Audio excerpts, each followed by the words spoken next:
The MLB Gambling Podcast on the Sports Gambling Podcast Network is brought to you by Edge Boost. Thank you, Bill, for better. Sign up today. EdgeBoost.bet with promo code SGPN. Get a $25 deposit bonus. We're also brought to you by NYR Bets. Claim a $200 deposit bonus today at NYRBets.com/SGPN200. Promo code SGPN200.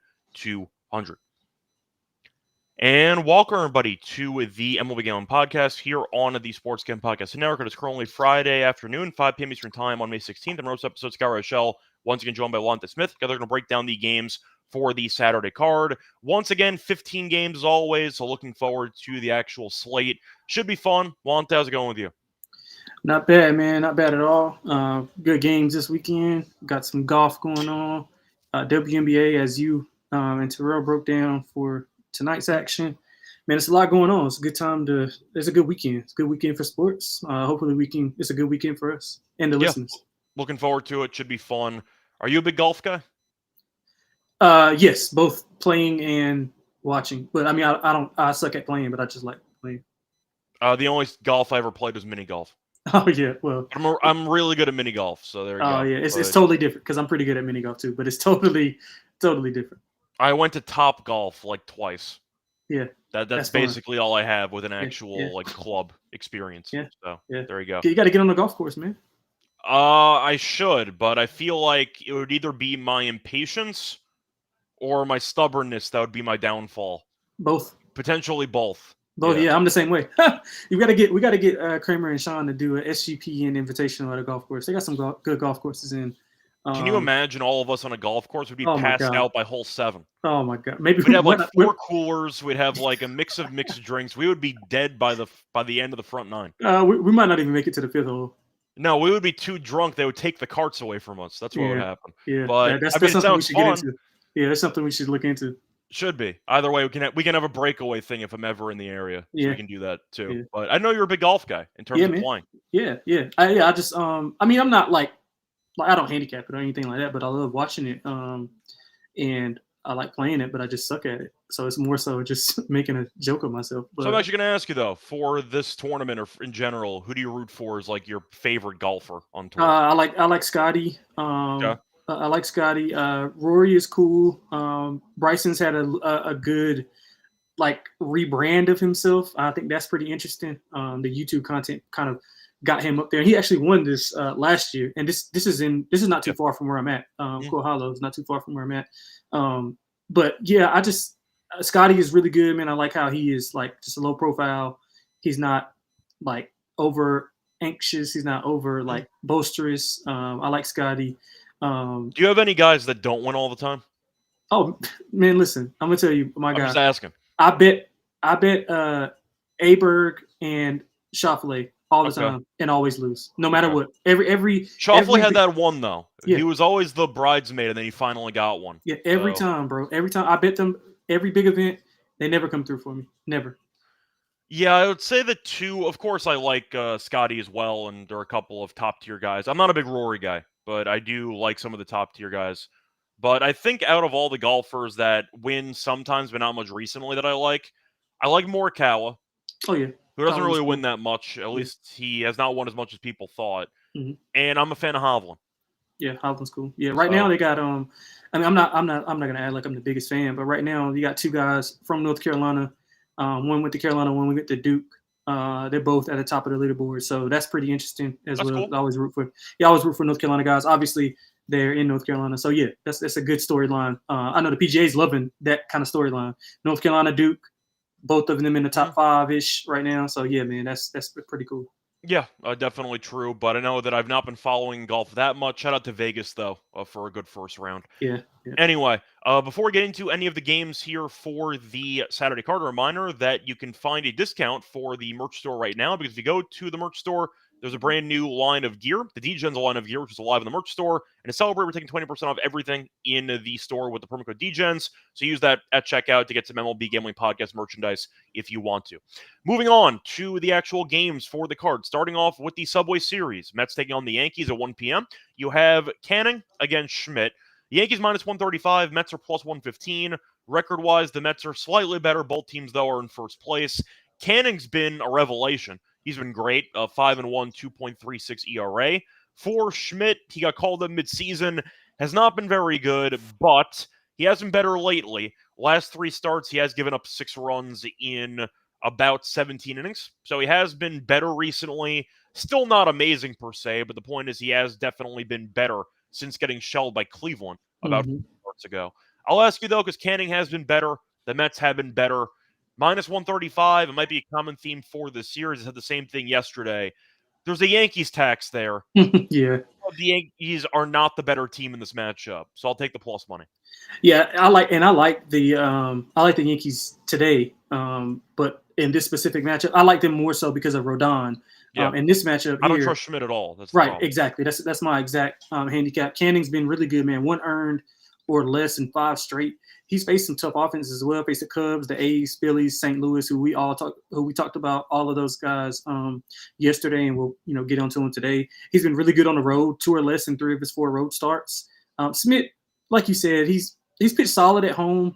He's coming off his first win of the year. He allowed 3 earned in Seattle. His hit rate's kind of fluctuated, but the home run has kind of been his demise. 5 home runs in his last 4. So I'm wondering if the Mets can kind of take advantage of that. So I like the Mets at the plus money. It's kind of just going to be like, I'm basically just handicapping the pitchers per se. Like, I like Rodon over, who's going today for? I forgot who was going for them today. You got McGill. Yeah, so I prefer Rodon over McGill. I just want to stay under that 150 threshold if I'm with the Yankees. But in this spot, I prefer Canning over Smith. So I thought it should be a little bit closer to, maybe like even money maybe for the Mets. Yeah, I thought it should be closer to like minus 115, minus 110. Yeah, that's right. Yeah, that's right. There you go. Moving on to the next game. You have the White Sox taking on the Cubs. For this one, you have Burke against Boyd. They're playing right now. Cubs are up 10, but there's no mercy rule. So they're going to play the 9th inning. For this game, though, Boyd's been very good, 3-2, 2.78 ERA. Burke has been fine, 2-4, 4.15 ERA. Cubs, though, minus 265. White Sox plus 215. And the over-under is set at about 10.5. If you want the run line, you can find the minus 1.5 for the Cubs at minus 134. I got the game right today because I just picked a high-scoring game in Wrigley with the wind, and I picked the White Sox to be terrible because they are. And they scored 3 runs, and the Cubs have 13. So I got that part right. Having said that, I do expect this game to be a little bit more low-scoring because I think that Boyd can keep this team in check, and I do think Burke has been pitching okay. The last 3 starts, he's given up a total of 2 runs. So he's actually been very good. The thing about Wrigley, though, is it comes down to the wind. So the wind today was insane, which is why the total is like 12.5. But do I think this game will be as high scoring as the game today, basically? I don't. I think it'll be more low scoring. The Cubs offense was not in great form before the game today. The wind is blowing out heavily, though, to right field. So you might see Armstrong have another monster game. We'll see. But I think I got to go back to the Cubs minus 1.5. Yeah, I'm going to go with the team total. I think I was on the team total yesterday, but I kind of was leaning towards going with the White Sox in the first 5, and that didn't quite get there, although it got off to a good start. But Burke has been good. You talked about it, 2 combined in the last 3. He's allowed under 5 hits in all of those games. Boyd's hit rate's been high, but, the teams that he's faced are not in the same class as the teams that he's faced are in a different class than what the White Sox are. He's played the Dodgers twice, San Diego, the Mets, Arizona, and San Francisco, all light years better offensively. And he's allowed under 3 runs in 5 of his last 7. So I think, like you said, I think Boyd can go well here. I'm going to take the Cubs team total over. Yeah, I can get behind that too. Moving on to you have the Tigers against the Blue Jays. Now, for this one, you have Olsen against we don't know. We have no lines, so that's fun. You have any thoughts? Because it shouldn't take much time, but we have one listed pitcher. Olsen this season's 4-3, 3.38 ERA. Toronto's 1 under 500. They're in second place in the AL East because this division's horrible. But they're 2 over at home. And Detroit's been a wagon. So I'll ask you. I'll say that if the price is below 135, I'll take Detroit. Yeah, I'm with you, and I like Olsen. Toronto was like, listen, I used to bet Toronto a bunch. They're the same team every year. We don't Yeah, really like them at all, but they right, find ways to average out to a right, 500 team base. exactly. And I can kind of pick spots where they're going to be okay. They're going to be good. But this year, I haven't been able to do that, so I've been kind of staying away unless I'm fading them. Obviously, it's price dependent. Anything under 150, I think, is a home run for the Tigers. Just about how well they've been playing. Austin's been better at home than he has on the road. But he's got a low hit rate. Toronto's kind of fluctuating offensively. So, yeah, if anything under 150, I'd be on the Tigers. Yeah, I think once again you're looking at a spot where you might want to wait and see who's pitching for Toronto. Right. Do I like their options either way? No. So I feel like I'm going to go with Detroit no matter what. But I think Olsen's been fine. I mean, that's the word I'll use for him. I think he's been serviceable. And Detroit's, I think, is better than Toronto. So that's kind of how I'm going to go about it. So yeah, give me the Tigers at what I think should be a decent price. But if it's anything over 135, I'm just not going to take it. So keep that in mind.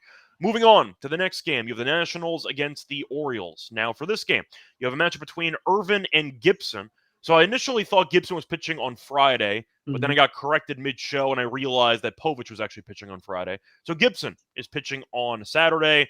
Nationals, though, are plus 135. The Orioles are minus 160. And the over-under's at 9.5 or 10. 9.5, those minus 130. Yeah, pretty simple for me. Over, give me the Nationals. Nationals plus 135. Gibson has an ERA of 13. Yeah. Like, what are we doing here? Baltimore's lost, what is it, like 6 in a row? Yeah, I think so. Yeah. Sorry, no, they've lost 3 in a row. They have lost, though, what is that? 5, 6, 7, 8. They've lost 9 of their last 11. I'm not taking you minus 160 with a 13-plus ERA pitcher. That's not happening. It's Nationals, and I'll go with the over, too. Yeah, I like Nationals as well. I think this price is absurd. We talked about Gibson yesterday. He's been horrible, man. I mean, 6 home runs in his last 2. He gave up 5 to the Yankees. 12 earned runs his last 2 games off 16 hits in that span. Low K rate, so allowing a lot of contact.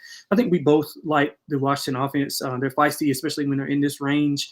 I kind of like Irvin more than most. He gives them a lot of length. He's been 6+ in 6 of his last 7, which takes away the bullpen because they are, one of their weaknesses. His hit rate has fluctuated a bit. But again, do I think Baltimore can take advantage of that?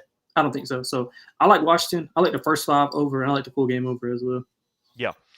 I do think at the end of the day, you can argue Baltimore's offense isn't good enough to trust, so maybe a Nationals team total over if you want to pivot that way. But there is no chance in hell I'm backing Gibson. That is just not even on the card for me. So I'm going to pass on having any faith in Gibson at all for this game. Moving on to Tampa and Miami. I do enjoy the joke, though, that this is kind of like rivalry weekend where they merge a bunch of teams that are in the same geographical location to play against each other. And there's no rivalry between these teams, but they're like, you're in Florida, so we got to put you somewhere. Right. And they do the same thing with San Diego. San Diego's playing Seattle because neither team has an actual rival that they can use. So they're just like, I guess you're playing each other. But Tampa's against the Marlins, which I guess is fine. You'll have 10 people in attendance. But you have Rasmussen against Alcantara. Now, you have the Rays at minus 150. The Marlins are plus 125. For the over-under, I see 8. Rasmussen, though, and Alcantara, you've not heard much from recently because you're looking at the numbers for Rasmussen. They've been fine. I feel like he has kind of been, I don't want to say an afterthought, but I feel like he's been kind of just meh this season, and people haven't really talked about him. He has given up at least 1 home run 4 straight. He has given up 3+ earned runs in 4 straight. So not pitching well. We'll see how he looks in this one. As for Alcantara, damn, he's been bad. 2-5, 8.1 ERA. He has been struggling regularly. He has allowed at least 4 earned in 3 straight. He's allowed at least 3 earned in 6 straight. So both pitchers have not been good. Now, I know the offenses can be up and down, but 8's too low for a total. I'll take the over with the current form of these pitchers. Yeah, I like over as well. This is a weird series, like you said. And I mean, Rasmussen's got a low K rate. He's allowed 6 home runs in his last 4, just to expand on that home run issue that you were talking about. Miami, their offense is kind of cooled off, but I still trust them to be able to get something off him, especially with how contact-driven Rasmussen is. And on the other side, I mean, Sandy's been, I sent out in our Slack that I wanted Sandy to win the Cy Young, so thankfully I didn't put that out in the public. But Sandy's I don't know if he needs to change the scenery or if he just doesn't have the stuff or like it's weird seeing him. But I think he started off okay though. First few starts he was okay, and then he kind of just tailed off. So I think we see runs from both of these teams. So I would see like a 6-5 type of game. Yeah, I can get behind the over as my main thought here. I think each starter could get shelled. That wouldn't shock me. Sure. Moving on to the next game, you have the Pirates taking on the Phillies. Now, for this game, we know Pittsburgh's terrible. We know that the Phillies are pretty good. For the pitching matchup, though, you have Molodzinski pitching against Wheeler. Phillies are minus 180 or minus 285. You have the Pirates at plus 230. For the over/under, I see it at 8 or 8.5. And for the run line, I see the Phillies minus 1.5 at minus 134. Now, Molodzinski was really bad to start the season. He's been pretty good lately, though, not going much distance, but he's allowed 4 runs in his last 3 starts. Now, his ERA on the road, though, is horrific, a 6.62 ERA, and we know Wheeler is good. In fact, he's been pretty good so far this season. He sets the bar very high every year, but he has been very consistent. He's allowed less than 3 earned runs in 5 straight starts. His ERA is at 2.95. ERA at home is 2.18. He's really good. I'm not sure the Pirates get past 2 in this game, so I'll go with Philly minus 1.5. Yeah, I don't disagree with that as well. I mean, you got to get creative with these big these big money lines. So I would look at some like Wheeler to record a win, maybe 6+ strikeouts, and like try to get as close to even money as you can. But I mean, Pittsburgh, this is not good, man. Although Majinski's been better, I just can't trust Pittsburgh at all. Wheeler's been dominant, especially at home. He's allowed 5 or fewer base runners in 5 starts this year, 2 or less in 5 straight, like you mentioned. He's coming off 7 scoreless, so he's coming in feeling pretty good. I think he'll dominate. I like that Pittsburgh team total under as well. But just if you want the Phillies, just kind of get creative with it and get you a little same game parlay going. Don't lay that big of a number. Yeah, I thought about maybe going with the under if I had faith in Molodzinski, but he doesn't go much distance anyway. It's at 8 or 8.5 though. The 8.5 I can get behind. I don't feel great about it, but I don't feel great about anything in this game. I'm picking Pittsburgh to contribute nothing, so that's kind of where I'm at for the main focal point of my breakdown here. Before we get into any of the other games on the card for Saturday, reminder that we are brought to you by our sponsor, EdgeBoost, because they're the first ever bank account for bettors. They're ensuring that all gambling transactions are approved, no usage fees, no balance. Get cash rewards as well.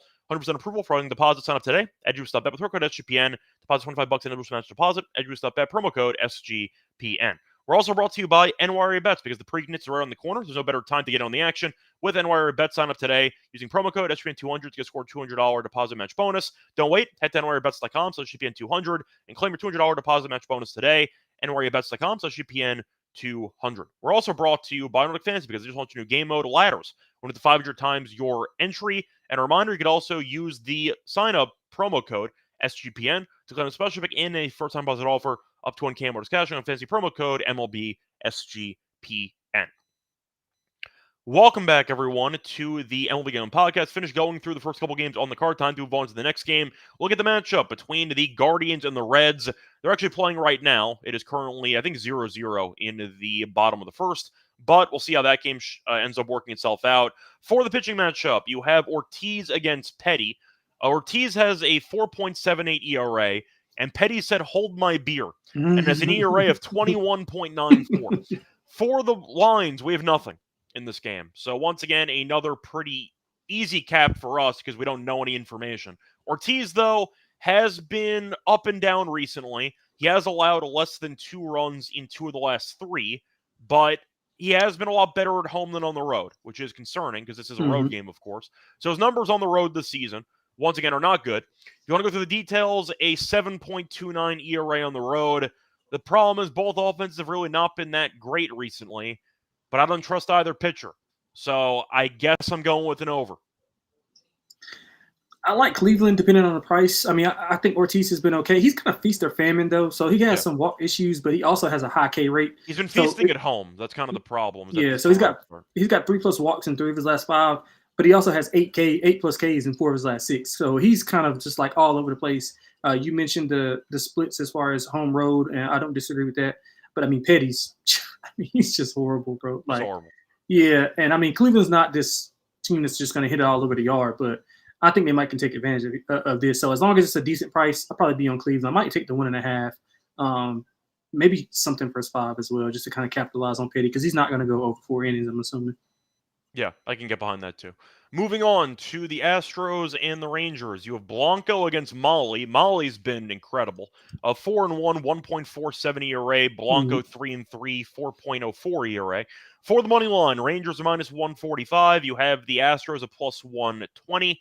And for the over-under in this game, I see 8.5 or 8. So Blanco's been average this season. I'll point out that on the road he's been horrible, a 7.11 ERA. Molly's been amazing. I mean, there's no way around it. He's been just a revelation, too, in that rotation. The problem is, do I want to lay 145 with Texas? And I really don't. That's a bit high. I kind of wish it was like 130. But do I think Blanco can go well enough to not get totally destroyed? I'm going to say yes. Give me the under 8.5. I love the under. I like both the first 5 under and the full game. We talked about both pitches. Blanco's coming off his best start of the season. He's not allowed over 3 runs. Since early April. I am concerned about the road, but I don't really know. Texas offense is kind of fluctuating. And I do think Molly will continue to go well, especially with the inconsistencies of Houston in their lineup. They don't have a ton of power. They kind of get on base and they just kind of, not small ball, but they kind of do the money ball type of thing. So I think Molly can be fine here. He's pitched well, and especially he's pitched well against some elite competition. I mean, he's got 1 combined against the Dodgers and the Cubs, 2 of the best offenses in the league, 3 combined and 6 starts at home. So he's been really good there. I think Texas wins a low-scoring game, maybe like 3-1. I can even see like maybe a 4-2. But let me ask you, where do you rank Texas' rotation? What do you top 6, top 7? Yeah, probably. Sorry to put you on the spot. No, it's fine. I mean, DeGrom's been looking like prime DeGrom again, so I got to at least factor that in. Evaldi's been good. Great. Yeah. I mean, I right now you're looking at Molly being a Cy Young candidate. So if DeGrom's arm doesn't fall off, I'd have to say that they're definitely up there. I mean, DeGrom's looking like his old self again. Yeah. He was so good last night too against Brown. Yeah, man, he's been good. Yeah. I mean, I'd have to say yes. I'm trying to think of like the weakest links in that rotation, and Rocker was a mess. Leiter has not been good lately. So there are some issues. But if you're talking about a potential playoff series and you got just the top 3 guys, right now, that's pretty filthy. Yeah, it is. So I'd put them up there. Yeah. Okay. But but once again, the back end, they might need to trade for another starter to fix the back end of that rotation. Yeah. So we'll see. Bring Sandy in. Yeah, I like the under though for this game. Moving on to the Cardinals and the Royals. So for this game, you have Mikolas against Lugo. For the Royals, actually, I thought I saw something on Lugo. I don't know if he's actually pitching in this game. Let me just quickly see if I could find something on Seth Lugo. Sorry. Because I'm not going to take Mikolas anyway, but I just want to see if there's any updates on Lugo. They are skipping Lugo tomorrow. So it seems like Noah Cameron is going to start.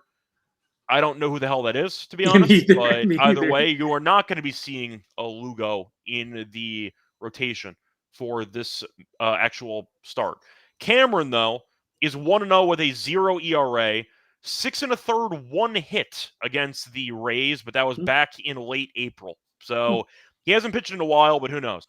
Point is, though, Mikolas 2-2, 4.35 ERA, which is honestly impressive. I thought it'd be over 5 by now. He's been good lately, though. He's allowed really just 4 runs in his last 4 starts combined. For the over-under in this game, though, I see the line being set at about 8.5 as well. I might wait until people realize Lugo's not pitching, and maybe the line climbs to 9.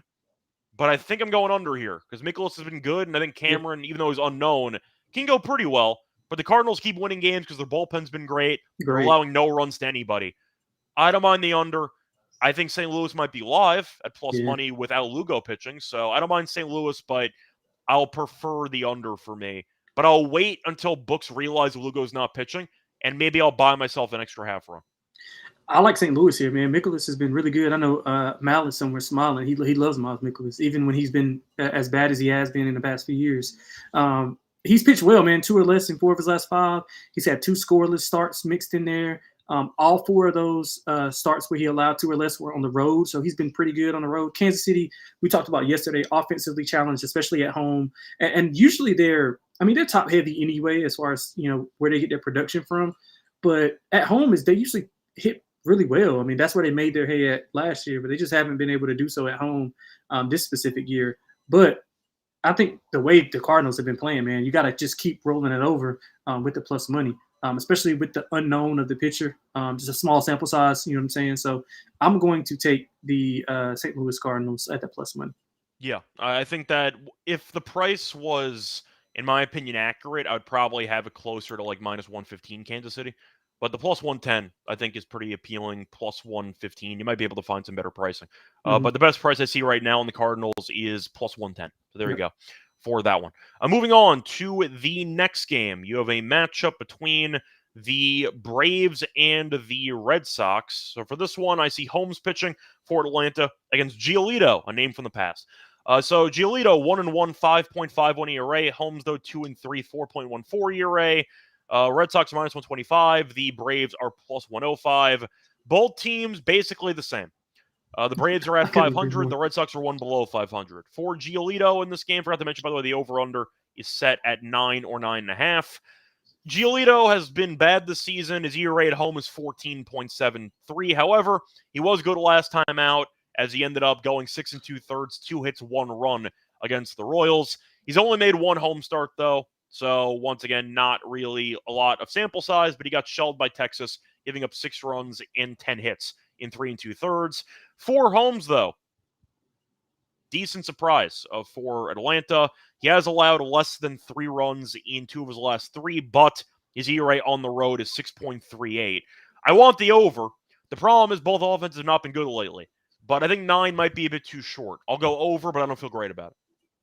Yeah, I don't feel great about anything in this game, man. I got a big question mark beside both of these teams. Atlanta, credit to them for fighting back because it didn't look good early on. So they're clawing back and they put together a string of consistent games. But I can't figure them out, and I want them to be good because I kind of root for them because they were the only one of the only teams outside of the Yankees that were in my area. But like they're just this weird team, man. And Boston's also weird. I had high expectations for them, as a lot of people did. Yeah. And they just have been, they haven't been bad, but they haven't been good either. Just right Every there. Every time they grab a lead, the bullpen punts it. That too. So I think I would go over. Did you say over too, right? Yeah, I said I don't feel great about backing both offenses, but I got to go with the over in this game. Yeah, me either. And Holmes has had some issues with home runs. He allowed 7 in his last 4. He's better at home. Giolito, he got hammered by Texas at home in his last home start. So if Atlanta offense can kind of keep things going consistently, I think they might be live. So I'll take a flyer on Atlanta at plus money. Yeah. I'll go with you too there. Boston has been horrible, so I think that them laying is not really worth it for me. But I'm probably not going to bet this game, full disclosure. Yeah, me either. Moving on to the Twins against the Brewers. For this one, you have Lopez against Myers. For the actual lines, I have nothing. Because Myers might not pitch, so who knows? Mm-hmm. But I got nobody pitching for Milwaukee. I got him pulled. Yeah, so Myers might not go. We'll see. But either way, we have no lines. Minnesota, though, in case you have not actually paid attention to this team, they have won a lot of games in a row. Do you know the exact number? Is it 11? That is correct. The Twins have won 11 straight games, but we saw Buxton and Correa collide yesterday. They're in concussion protocol, and we'll see if they're going to be missing sometime. We'll see what happens, but 11 in a row, and nobody's talked about them at all. So there you go. They're in good form. Only one team can stop them. The Yankees, baby. Yeah, that's in the playoffs, though, so we'll see. But for this matchup itself, we don't know who's pitching for the Brewers, but Lopez has been solid. 3-2, 2.77 ERA. I don't know what the line's going to be, but Minnesota's been a wagon. So I'll go with Minnesota, but maybe the under. I'll wait to see on Correa and Buxton's status, but I'm not going to fade the Twins until they lose. So give me Minnesota. Likewise, completely agree. I'll be on the under, regardless of who's pitching for Milwaukee. I mean, I think both of these teams are they want to play they don't have. I mean, Minnesota's got decent power, but Milwaukee has 0 power in the lineup. So I expect a low-scoring game, just like for the whole series. I think we both were on under yesterday. But yeah, Minnesota, if the price is right, I'll be on them. Lopez has been really good. He's coming off his worst start since March. He's not allowed a ton of contact. So I think he'll have a good bounce-back effort against the Milwaukee offense has been struggling a little bit. Yeah. Moving on to the next game, you have the Rockies against the Diamondbacks. Rockies, bless their effort. They're still playing, even though the season's been over since it started. But for this game, the Rockies are using Marquez. who was really good last start against San Diego. He's been terrible every other start, but he was very good against San Diego. For the Diamondbacks, you have Gallen pitching, who's been quite underwhelming, 3-5, 4.59 ERA, 5.29 ERA at home, but he has allowed less than 2 earned in 2 of his last 3, so we'll see if he can figure it out again here in this one. Marquez, though, 8.27 ERA. Diamondbacks are minus 335. You have the over-under in this game set at about 9 or 9.5. And for the actual run line, because you're not going to take minus 335 with the Diamondbacks, you get minus 1.5 and minus 150. Yeah, I think I made a pretty much a stance in the last episode of how I'd be going after all these games. Mm-hmm. I might be taking Arizona to win every game in a blowout. Yep. So I'll go with Arizona minus 2.5. Yeah, completely agree. I'm just the same handicap as yesterday. Marquez coming off his best start of the year, 1 earned in 7 innings pitched. That was a really good start against a solid offense. If you look at prior to that, he allowed 5+ in 5 straight prior to that. So I like the team total over as well, along with that 2.5. I mean, no need to rewrite history here. It's pretty simplistic. Yeah, so I agree with you there. Moving on to the next game, you have the Mariners against the Padres. In the, you don't have any rivals, so we're going to have you against each other, even though these teams I don't think have any history at all. You have Hancock against Pivetta. So the Padres are minus 165. The Mariners are plus 140. For the over-under in this game, I see it being set at 8 flat everywhere. Now, Pivetta was awful last start, but he is really bad every time he pitches in Coors Field. So that is his kryptonite, and he's been good besides that. At home, he has a 1.42 ERA. Hancock, though, has been a mess. He's 1-2 with a 6.91 ERA.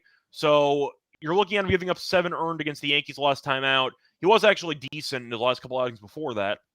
But I do think Pivetta is the better pitcher. I'm not going to overreact to a bad start in Coors because Pivetta's always been bad in Coors Field. I thought about the first 5 under, but I think I prefer San Diego first 5 run line. I think Hancock will struggle. San Diego is good at home, and I think they're better than Seattle. So give me the Padres first 5 minus half a run.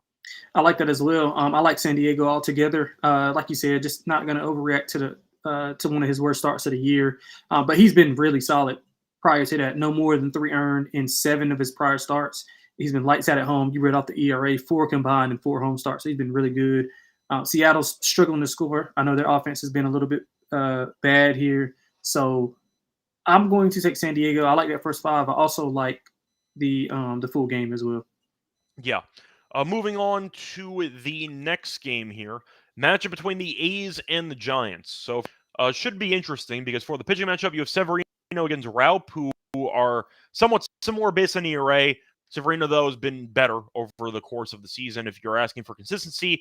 But Severino, 1-4, 4.7 ERA. Raup, though, 2-3, 4.95 ERA. Giants minus 130. A's are plus 110. The over-under is at 8 once again, completely flat. Now, Severino was pitching fine, and then he ended up getting shelled the last time out against the Yankees. 4 innings and 8 earned runs. So last 2 starts not good. 10 innings pitched, 12 runs allowed, but he was very good before that. His ERA on the road, though, is definitely something. Do you want to guess what his ERA on the road is? I'll tell you, he's pitched 19 innings on the road. 6.3. It is 0.95. Damn. I thought you meant bad. No, that's why I was misleading you. Yeah. Oh, okay. You got me. You fell for the bait and switch. Yeah, you got me. The point is, like the A's, they can't pitch at home. They're really good on the road. So Severino I actually kind of have faith in for this outing. As for Raup, though, I don't really like him at all. And you're looking at the actual numbers for him. At home, 3.72 ERA. Been better lately, though, going no distance at all. 2 earned in 2 straight starts. But he's allowed 7 runs. Only 4 of them have been earned. So he's not been pitching that well. I like the A's here. Maybe A's first 5 to avoid the bullpens, because San Francisco's bullpen is definitely better than Sacramento's. But I do think that Severino is the better starting pitcher. So give me Severino with the great road ERA. Give me the A's first 5 money line. Yeah, completely agree. I like the full game as well. And it's crazy that you say that. And I have right here in my notes, Severino money at home. I mean, money on the road, 1 or less in 3 road starts. Like, yeah. I should have known that. But his hit rate has still it's constantly high. And there's teams traffic, he'll battle. Yeah, and I mean, he did the same thing for the Yankees. So not much has changed. And Raup, he's been steady, not much length. 5 of his last 6 starts have been on the road. So he's back at home. He's got a low K rate.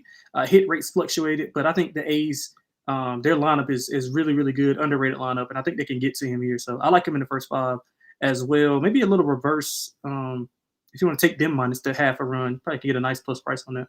Yeah, probably could. But I think it'll be a fun game either way. Thought about the under, but I don't know if I actually trust the, I'd say, starting pitchers to deal as much as I want. I don't mind San Francisco team total under, though. I think they could be held in check. Maybe if the first 5 under it's going to be a juice 2.5 probably. Yeah. But if it's a bettable price, I'd consider that too. Moving on to the Angels and the Dodgers. So for this one, you have the Dodgers off of scoring what was double-digit runs. Might have been 19 yesterday. But either way, they had a monster game against the A's. Bitto never stood a chance.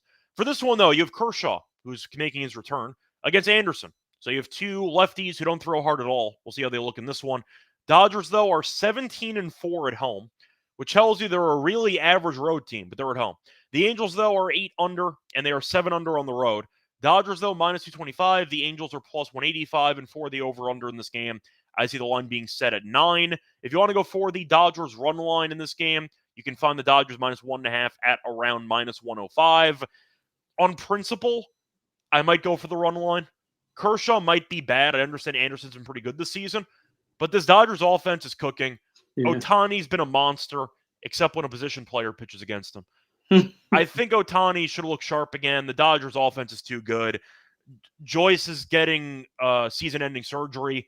So the one strong part of this Angels bullpen was the 8-9 inning combo, even though Jansen's been kind of a mess lately. Now you got Jansen by himself. Oh, God. And Joyce is dead. So give me the Dodgers minus 1.5. Yeah, so I'm going to take a different approach. I kind of like the Angels in the first 5. I would like them early, if anything, fading. Yeah, first 5. But as the game goes on, I can't trust this Angels. Yeah, exactly. So maybe Anderson can be fine the first, time through, maybe time and a half through. He's been really good. I like him really good. I think a team should try to, like a contender should try to maybe get him. Maybe you should look at, somebody that needs a back-end rotation guy. I think he can serve well there.